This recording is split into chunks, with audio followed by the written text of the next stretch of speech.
right, guys, welcome to The Pulse. This is the first time we've been back in the studio for a while, and I'm glad because we've got great guests who have done a lot of different things. I want to get right to the discussion. We've got Philly guy, comedian, actor, friend of the station, Mr. Chuck Nice. Welcome to The Pulse. Thanks, man. Thanks for having him. And astrophysicist, TV host, podcast, the Hayden Planetarium. Director Of the Hayden Planetarium.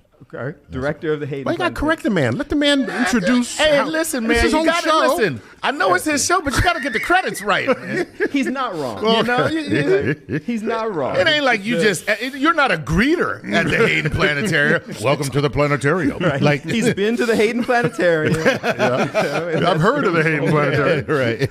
Neil deGrasse Tyson. Well, thank you. And Appreciate you you guys prompted coming me just before we went live for me to say, welcome to The Pulse with Bill Anderson. I like it. Nice. I like That's it. my planetarium voice. Yeah, well, That's how that works. Now you got to sign a release that says they can't just make that the new voice of the show. You know that, right? Because now you're gonna end up like what was the guy's name? The black guy on CNN. Yeah. This is CNN. No, this is CNN. Wow, nice. Right, yeah. Who is that? That's Darth Vader. Vader, That's right? Darth Vader, yeah. Okay, yeah. And they just took it. No. Took it. Rolled with it. Yeah, because there was a deleted scene in Star Wars where he said, "This is CNN." So as I was saying, Bill, delight to meet you. Thank you for having It us is my pleasure. on your show. But I was saying before we started that I had no idea how this was going to go. We normally just sit down and talk, but because you guys do that anyway and have hit shows and podcasts and touring, I kind of felt like I might be the guy who's sitting in on your show. You're the odd man out. Right? What do we need you to? We don't need Exactly, him. right. Yeah, we said that. All right, welcome to StarTalk.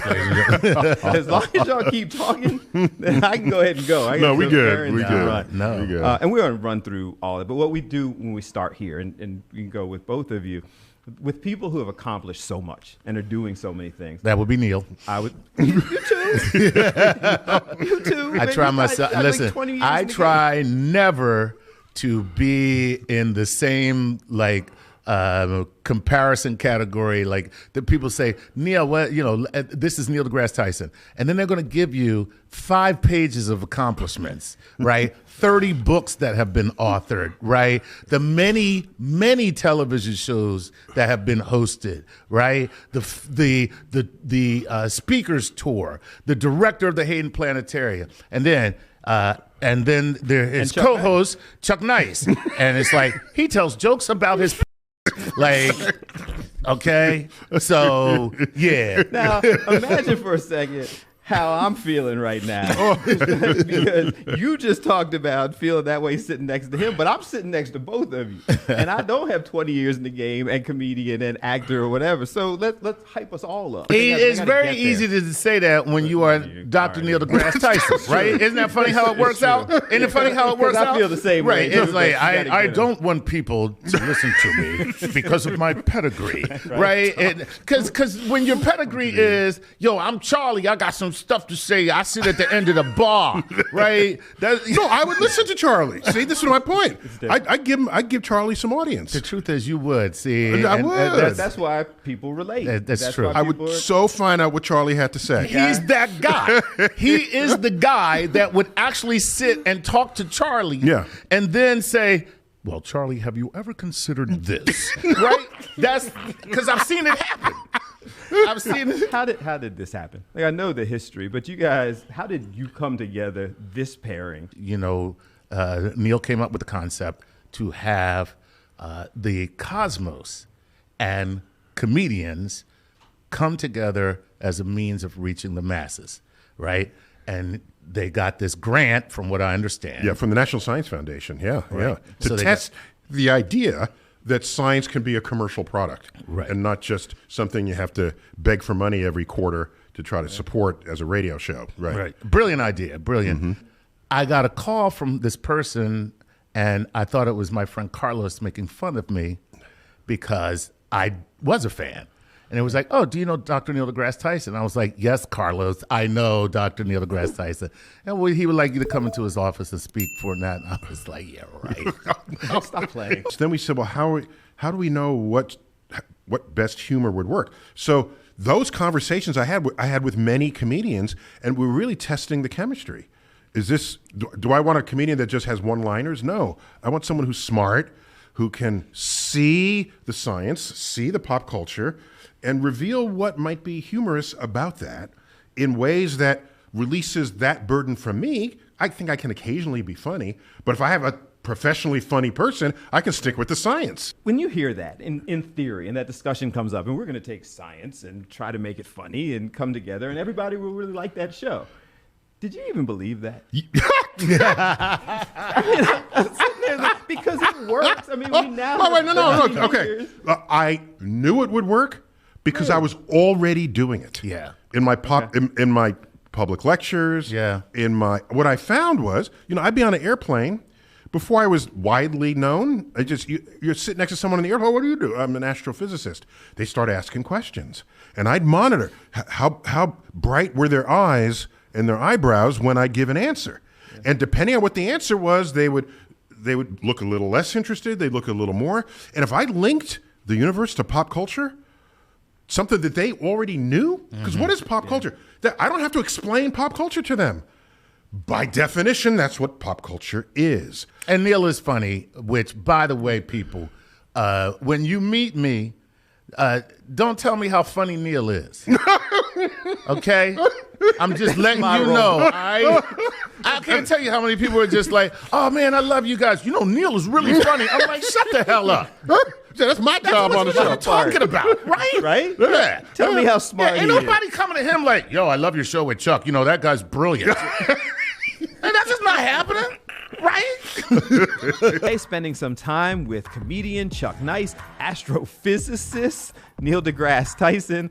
Let's keep the conversation going. So you guys have almost tricked people into caring about science. We thought initially, and it's still partly true, that we'd get celebrities on, okay, and interview celebrities. No matter what makes them a celebrity, a singer, actor, didn't matter. We would find science that touched their lives and then analyze that science. And so you would come for the celebrity, but you'd end up staying for the science and the humor. David Crosby. Katie, what's her face? What do you mean, Katie, what's her face? Katie, what's her face? She's beautiful and she sings. Oh, God, I'm so old. Oh, okay. Katy Perry? No. What's her name? No. Katy Perry. Katy Perry. Yeah. Katy Perry. Yeah. She was on the show. Yeah. But it turned... So here it is. So she was on the show. What happened was... No, here's what happened. What happened was... So we have to find a science angle. Right. So it turned out one of her songs, she wrote about amorous emotions she felt for an alien who landed. I thought, I can make something out of that. Very Captain Kirk. Very. But you have to be a certain kind of person to make something out of it. Well, she composed the song. No, Some because of us watching are still Googling the words you use. Well, It's like she did amorous. She wrote a song. She wrote a song where she wanted to bone an alien, right? And so it was. Now I get it. Oh, now you get it. Now I get it. Okay, sorry. Make it plain. Okay. Chuck, you didn't know how to tell me how to translate for this man. Yeah. Okay. Thank you. That's why we're all here together. No, so we talked about aliens and DNA. Is it just a Earth thing, or what would encode the identity of an alien? So, but she had a youthful curiosity about all that she didn't know. Mm-hmm. And as an educator, I can only respond with joy in the presence of such eager inquisitiveness about all the world that surrounds her. And so she even asked a question. She said, there's so many people in the world. Might there be a day where we run out of souls? And I thought, whoa. I said, whoa.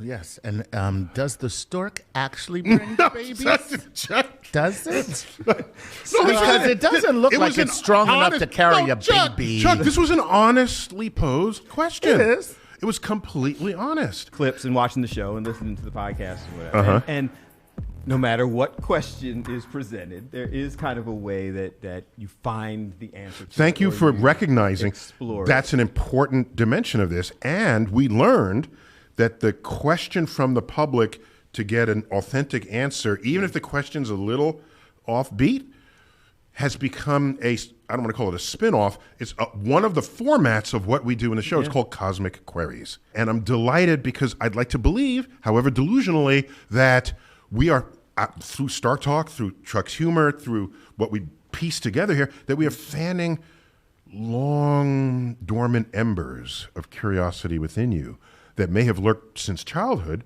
but you forgot they're there. And when you fan an ember, you can ignite it once again. I watched a couple times, and your reaction when you were explaining things, your reaction was exactly what I was doing looking at the screen. So I'm going, oh. but you get the follow-up question. Any just question that was too ridiculous for you two to address? Well, no, I thought it was ridiculous, and Neil turned it into, I don't know how, but the question it turned into Superman's flatulence. Oh, no, the question was... The question was... Thanks for asking. Yeah. I forgot all about it. The question was, if Superman is super in every way, then is his digestive system super? Does he need super food to feed his super body? And that got us talking about the digestive system. And that led to an exchange that to this day, I can't watch without tearing up laughing. Everything in your gut is anaerobic. It has multiple gaseous byproducts, one of which is methane. It comes out both ends, especially in cows. Okay, so and methane, is flammable. This is what started the old camp rumor. Let's light your farts. Okay? That's not a rumor. No. Okay. That's science. That's totally teach you a little science. The idea that one would want to do that has authentic chemical thermodynamic causes. Okay. So if Superman had super food, that means he has super digestive tract, which means he'd have super gases coming out his rear end. And then Chuck took over. Chuck couldn't stop. No, I thought it was hilarious. But that was the end of my answer. But apparently Chuck was not done. And then I just imagined Superman with one of those like onesies on, because he's almost wearing a onesie anyway, except it has two buttons right where the butt is. And then he takes down that flap. And it rolls down the drawer. And he looks back, right? So it's a built-in flamethrower. Right. So take that, Mr. Freeze. He got a new weapon. To Mr. Freeze, that would totally take out Mr. Freeze. So it's a new weapon in Superman's arsenal. The point is, science is so rich in what it touches that almost any question can be addressed scientifically in a serious enough way so you can still learn some science, some chemistry, biology. There's a weird line between science and opinion, and people trying to act as if their opinion is science. And you, as a comedian, address it. You, as astrophysicist, and don't get me started. Well, but I think, it's real. Like, I wonder how frustrating it is for both of you in doing the show. It's more frustrating for Neil. Okay, because we do live in my opinion is more important than science. Right. So he and all of his ilk, they refuse to call people stupid. Yeah, that's true. You are a dumb. That's what your problem is, that you believe that because you feel a certain way, that's what it is. It's my duty as an educator to figure out a way to not call someone a dumb, but give them a path of thinking where they can dig out of this hole that they put themselves in, or the YouTube thread put them in, or their people they hang out with. Or Joe Rogan. So I'll say something like, we keep it real. I'd say something like, if you overate this week and you're a few pounds heavier, you cannot protest the law of gravity and object to its effect on your body, because the nature is the ultimate judge, jury, and executioner, and it is not subject to your opinion. And if I give enough other examples, there's a chance you can pull them away into a centerline point. Here's one. See, what I do is go, good luck, dumbass. Some people out there who are pretty sure we've never went to the moon. Right. Okay. I actually had that down on my list of questions people asked me to ask. You did. Okay. Yeah. So I have two responses to that. One of them is kind of fun, tongue-in-cheek. Okay. So I'll give them both. Okay. So the first tongue-in-cheek one is, okay, NASA in fact wanted to fake the moon landing, so they got Neil Armstrong and Buzz Aldrin to agree to fake it. Okay. But then they got some set designers and others from Hollywood, and they said, you know, in order to fake this the best way, we should film this on location. And so NASA said, okay, we'll fake it on location. And so they went to the moon to, to fake the moon landing. That's great. That's all right. Now, let me tell you something. What? See that answer right there? It is clever, and it may be impactful. Right. But really, what he said was, why are you such a dumb? And if you're going to fake the moon landing, you'd have to fake hundreds of thousands of pages of engineering drawings and all the experimental tests and all. You have to fake all of that. And I'm saying that's harder than just going to the moon. My brother wants to know about extraterrestrials, and he wanted me to ask you directly about the existence of them. I'm not authorized to comment further on that question. The next question. The government told me. Moving on to the next question. Next question. No, no. What does he want to know? Do you? I mean, you've already said, but do you believe that they exist? And then part of Oh, it sure. is, I mean, yeah, definitely. So life on Earth is opportunistically comprised of the most common ingredients in the universe. Life on Earth got started almost as soon as it possibly could have, based on the fossil record. So whatever challenges we have creating life in the lab, Earth had no such challenges. The universe is old. It's 3 times older than our solar system. So if you're going to run around and say, we're the only life in the universe, you have no foundation other than your unjustified ego on which to base that assumption. You want to know who we've been visited? I would ask, and is the government like somehow controlling? Covering it up. Do you really think the government is that competent? Just think this through. That they could hide an alien landing. My answer is dinosaurs are from another planet, and now they're not here. So, no. Okay. This is called Chuck logic. Chuck. Come on, that was funny because that's how people. This is the kind of. That's my point. Is this is the kind of logic that people use to connect dots that aren't connectable. The concept of all the things we've seen in the movies, Armageddon. There's always the global ender that we keep talking about. It's a basis for every movie that's out there. No. That's not the basis for. You know what the basis of every one of those disaster movies is? What's that? Okay, they begin by government officials ignoring the advice of scientists. Every one of those movies begins that way. And by the way, not to be too serious here, but we're living that movie right now, people. Yes. We are literally living that movie right now. It's a true story, though. They do ignore all the advice. Right. Plus, Armageddon, by my measure, violated more laws of physics per minute than any other film ever made. Really? Yeah. Bruce Willis can't just drill? That's not real. Drill, Brucey, drill. Like, put down your drink. You got to go to space right quick. Plus, I'm thinking it'd be easier to train astronauts to drill than to train oil drillers to be astronauts. I'm just thinking. That's just. I don't want to. But I'm just thinking. Gentlemen, this has been a pleasure. I appreciate you guys spending time with us. Oh, thanks for the show. The Pulse. The Pulse. You guys get closing words. We're going to start closing words. We try to give people a message, inspiration, or just something funny, whatever you want to do. You know, I'm going to give you a message. By the way, he gave you latitude to not be funny. Yeah. So here's my message. Good luck, dumb. No, I'm joking. Here's my message. You know we're going to edit. Yeah. Good luck. I know. That's going to be the end of it. Right? Roll credit. No, climate change is real. Do something about it. That's all I have to say.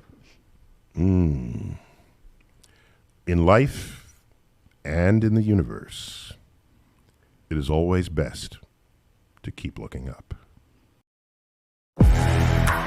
So that was just fun. I didn't know that somebody could take science and make it that enjoyable and provide that much information. I enjoyed that, and I really hope that you did as well. And remember, if you're looking for more, this is definitely a podcast that you're going to want to go listen to and download. You can get it all places where podcasts are available. And remember, we'll be back to do it again, same time next week.